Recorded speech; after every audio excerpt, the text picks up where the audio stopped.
Bu pazar her gün binlerce insan tarafından görülüyor. Ama burada akan hayat çok fazla fark edilmiyor. Şimdi biz... Evet, koruyucu meleğim beni aldı.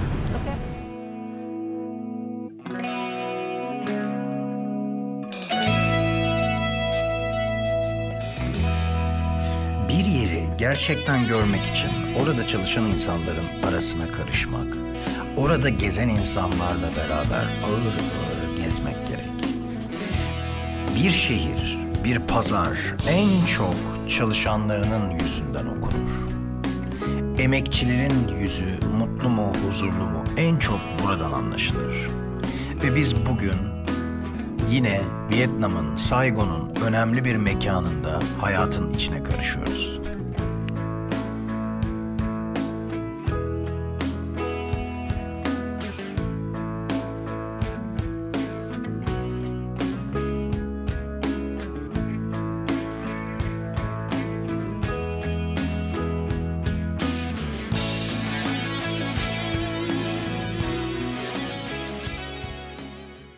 Şimdi motosikleti bakıma getirdik. Böyle tatlı bir Vespa.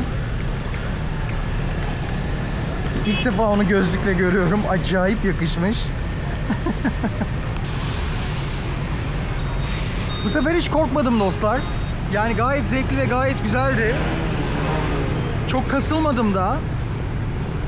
Ya bir kere çok güvenli kullanıyor. O kadar hissettim ki onu. Yani çok sakin, böyle yavaş yavaş.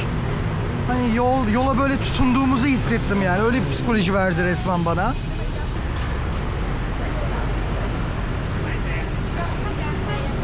Dört kapısı var arkadaşlar. Geldik. Buranın 4 kapısı var. Bu 4 kapıdan birinden giriyoruz ama zaten 4 kapının hepsi aynıymış. Geleneksel Ho Chi Minh pazarı dedikleri, daha çok artık turistik eşyaların satıldığı bir nokta.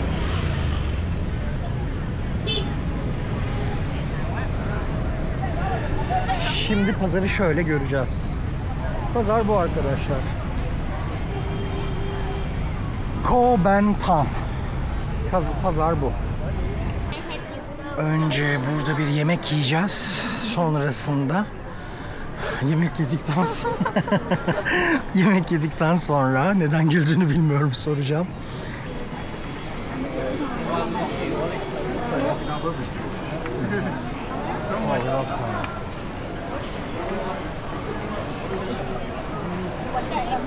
Oldukça kalabalık. Böyle nedense bana yıllar önceki Bodrum'daki yürüyüşleri hatırlattı. Böyle hani dip dibe yürürsünüz ya barlar sokağında. Nedense bana onu hatırlattı.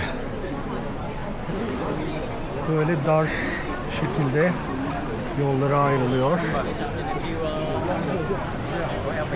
Chile. Chile, yes. Oh, thank you. Không, không được. Çok güzel. No. Wonderful. Wonderful. Wonderful, yes. Okay. Cũng ngon. Giờ mình biết cái này hơn. Cái nào ngon đó, nó thiệt lòng nó mời nha. Arkadaşlar hepsi muhteşem. Çok güzel. Đây, em cầm lên đây. Cái này về phải để tủ lạnh không ta? Không cần để ngoài bao lâu? Để ngoài được rồi. Fully.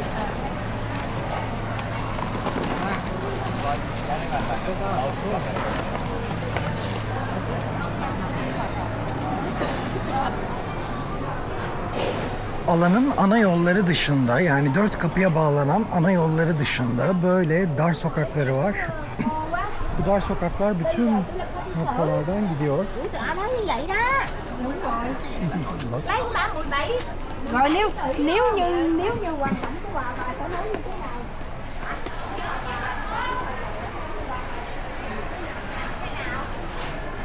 Baharatların kokusu bu kalabalığın içinden yükseliyor. Pazarı sadece görmüyor, yavaş yavaş hissetmeye başlıyoruz.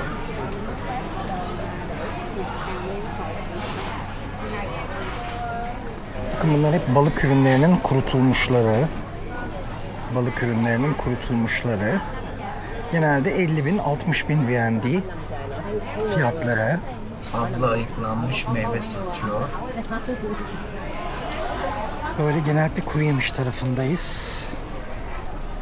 Burası pazarın yemek yeme noktası.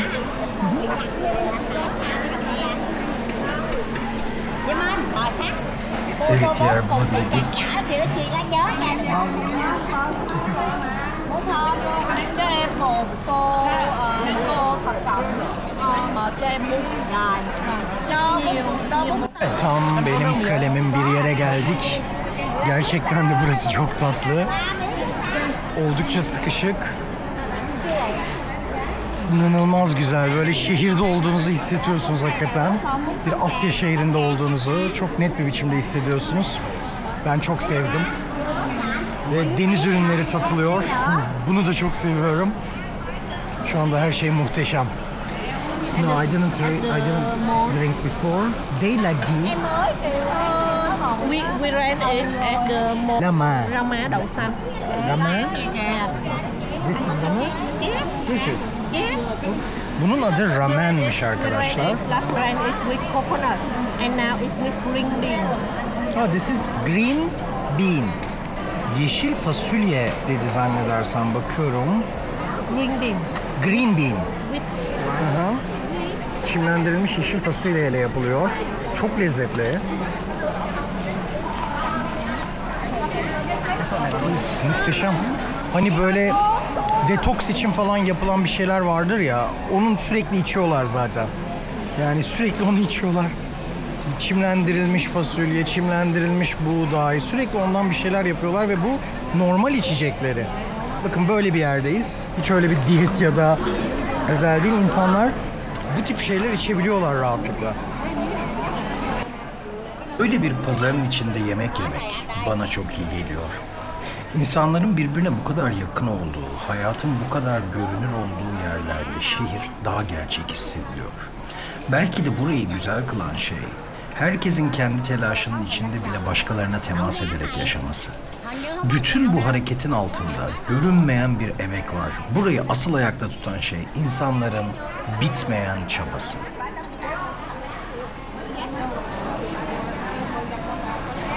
Evet, yemeğimiz geldi arkadaşlar. Sadece mutfaktan değil, kalabalığın, kültürün içinden geliyor sanki. Bu da içeceğimiz ve yanında sosumuz. Biliyorsunuz Vietnam'da genellikle bu soslar yemeği inanılmaz güzelleştiriyor. Şu çok fazla acı, bunu biliyorum. Benim yemeğimi hazırlıyor şu anda. Teşekkür.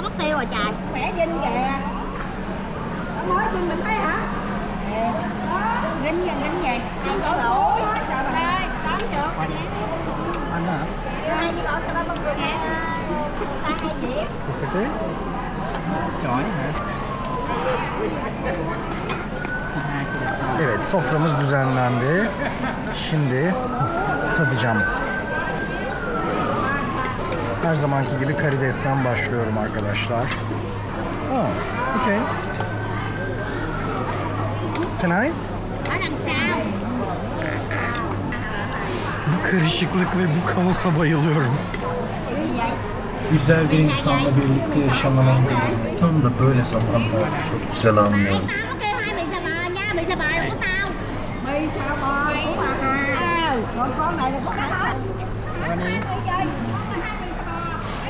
Çok güzel. Toet Wai. Come on Ratnio. Toet Wai.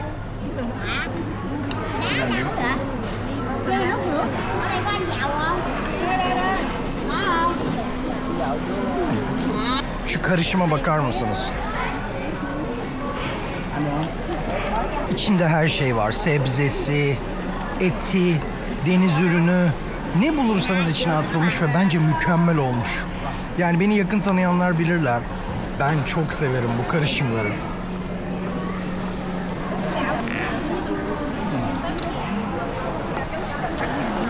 İçinden böyle başka yeşillikler çıkıyor.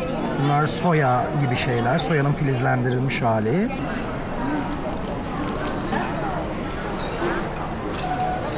Bu gördüğünüz bir balık anladığım kadarıyla. Sanırım sudaki böceklerden bir tanesi.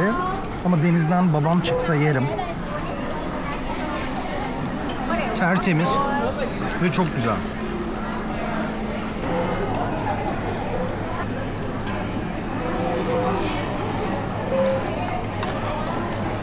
Valla ben elle yiyorum.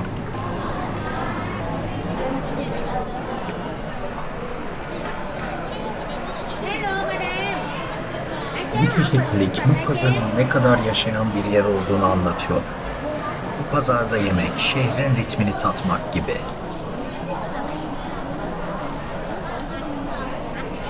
Bu çok ünlü Lai Kue.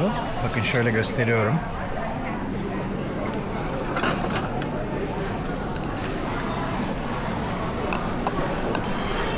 Şu güzelliğe bakar mısınız ya? Allah'ım.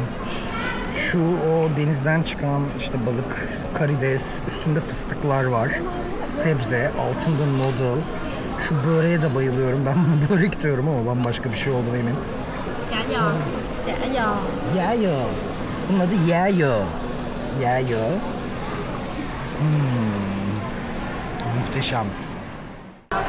Mutlaka buraya gelin. Yani bakın şu kapıdan girdiğinizde geliyorsunuz. Ya da şu kapıdan girdiğinizde sağ tarafta burayı görüyorsunuz. İnanılmaz lezzetliydi. Bu kapılardan bir tanesi bu güzel tarihi binaların tam karşısında. Şurada arkadaşlar. Turistlerin yoğun olduğu yeri görüyor musunuz? Orası diğer kapısı, girişi.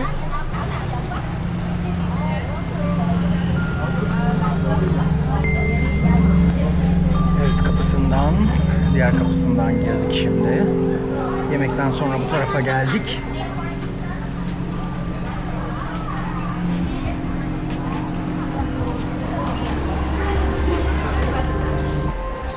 Etler ve balıkçılar var. Ve bu sakinliğin içinde bile görünmeyen bir hayat akıyor. Ve o hayatı ayakta tutan şey sanki Vietnam'ın çalışkan kültürü ve burada harcanan emek. She grew up a love everyone would expect. Had an army behind her, got it from the opposite sex. Friends told her she was beautiful, so she gathered up her confidence, decided to go out on her own. She met you at the peak of her confidence, but all you cared about was Kahve Vietnam kültürünün en önemli noktalarından bir tanesi. Thank you. Vietnam kültürünün en önemli noktalarından bir tanesi de bakın böyle tohum. Tohumlardan çaylar. Chai la dua. Chả là dưa. Chai la dua. And you read this. 150-160 bin VND o çaylar gördüğünüz. Ama buradaki rakamları çok fazla temel almayın çünkü bu rakamlar... ben bir şey gördüm, bunu almak istiyorum. This is my for me, very big. Cái cỡ size con. Cái này không vừa rồi. Bu geleneksel kıyafetlere bakıyorum arkadaşlar, fiyatını soralım. Cái này không? Çin'den bir ses 300 liralık kıyafete en az 1000 lira para çekecek diyor.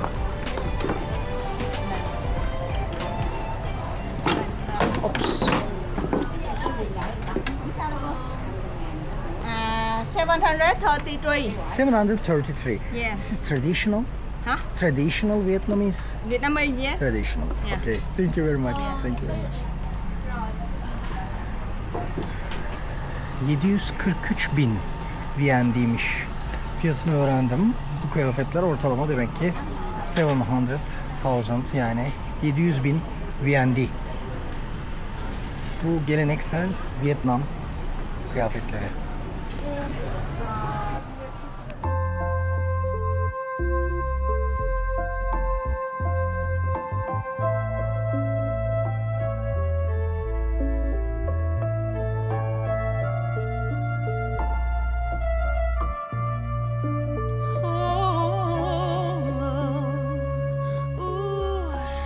She grew up a love everyone would expect. Had an army behind her, got it from the opposite sex. Friends told her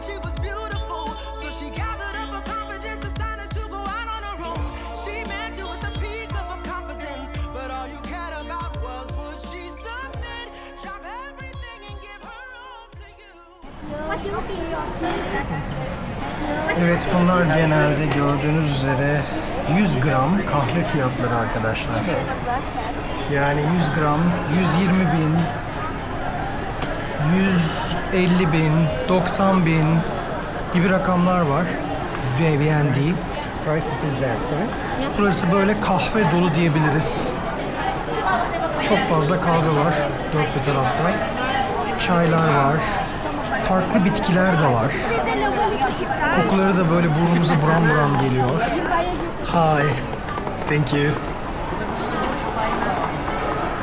Evet, böyle reyon reyon çeşitli kahveler. Bakın burada 120 bin BND yine, 90 bin BND. Rakamlar 3 aşağı 5 yukarı bu arkadaşlar. Bazen 150 bine de çıkıyor kahvenin çeşidine göre. Ama o kadar fazla kahve var ki Vietnam gerçekten de kahve cenneti. Ya bu kahve kokusu bana çocukluğumda 7-8 yaşındayken Kadıköy'deki kahvecileri hatırlatıyor. Anneannemle beraber giderdik. O kahvenin mis kokusu. O kahvenin mis kokusu. Of. Thank you very much. Çeşit çeşit kahveleri var arkadaşlar. Oldukça fazla kahveleri var. Kahve çeşitleriyle dolu burası.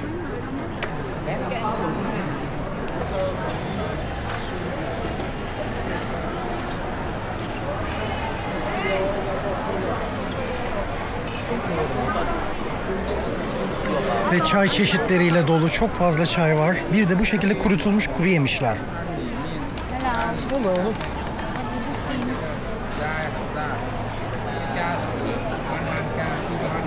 Can you make for this mix? Mix.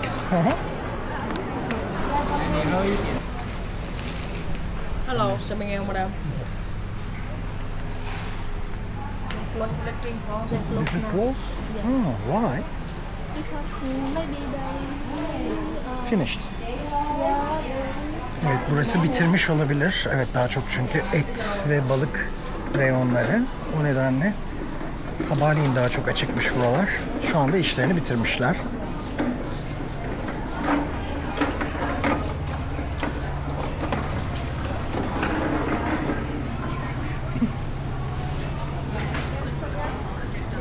Bakın etin kilosu, bir dakika. Etin kilosu şurada gözüküyor. Cơm nấu con ngày mai nha, cơm xuống không có đâu nha.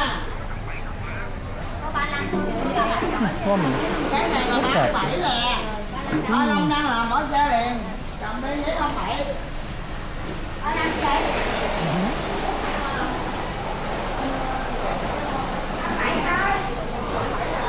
Evet, birazcık kötü kokuyor. Ama doğal. Etler dışarıda sonuçta.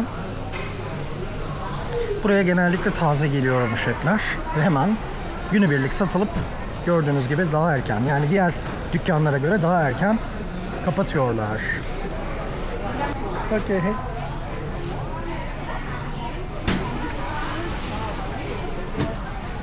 Yêu. Can I?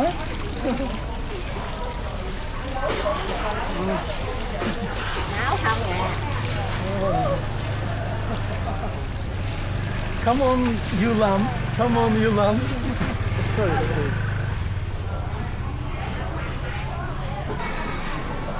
Genellikle kadınların satış yaptığını görüyorsunuz arkadaşlar.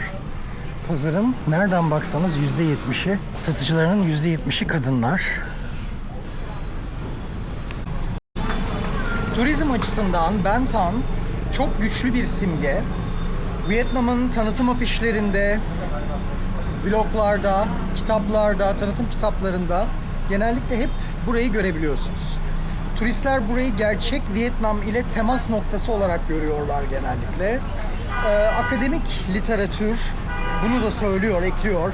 Ben Thanh, Saigon'un küresel vitrini, yani Ben Thanh pazarı Saigon'un küresel vitrini haline gelmiş. Otantiklik mi, turistlikleşme mi? Bu tabii tartışılır. Yani otantikliği ne kadar taşıyor artık? Bu gerçekten de tartışılır. Ama genel olarak Ben Thanh hala Saigon'un en önemli pazar merkezlerinden bir tanesi. Ben böyle biraz sessiz bir noktaya geçtim. Çünkü gerçekten de gürültülü. Umarım beni duyabiliyorsunuzdur. Kayıt boşa gitmez. Evet, Şimdi bu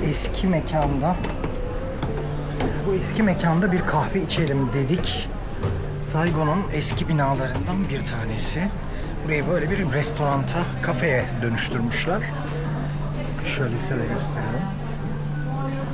Ve buranın bir balkonu var aynı zamanda.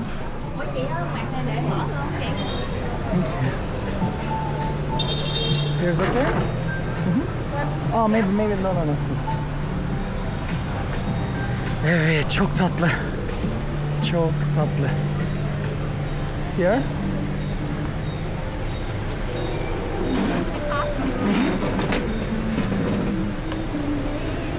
Böyle her yer yemyeşil. Az önceki pazar, pazarın olduğu yer şurası.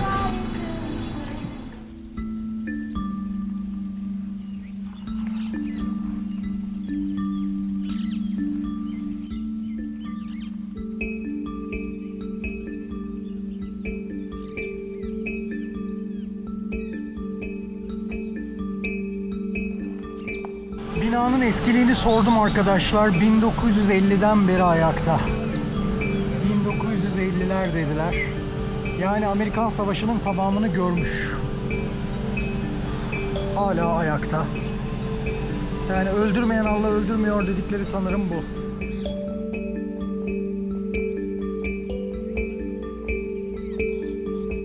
Bugün pazardan başlayıp buraya kadar geldik. Bir sürü yüz, bir sürü hikaye gördük. Bazen bir şehri anlamak için çok dolaşmak değil, doğru yerde durmak yetiyor. Bugün benim için öyle bir gündü. Yanımda sevdiğim biri varken her yer bana tanıdık geliyor. Bir şehir, bir masa ve 2 kişi. Bazen mutluluk bundan ibaret. Çok güzel görünüyorsun, çok tatlı görünüyorsun. Beni anlamıyorsun biliyorum ama videodan okuyacaksın bu söylediklerimi. English. Çok güzel bir gündü arkadaşlar ya. Gerçekten çok güzel bir gündü.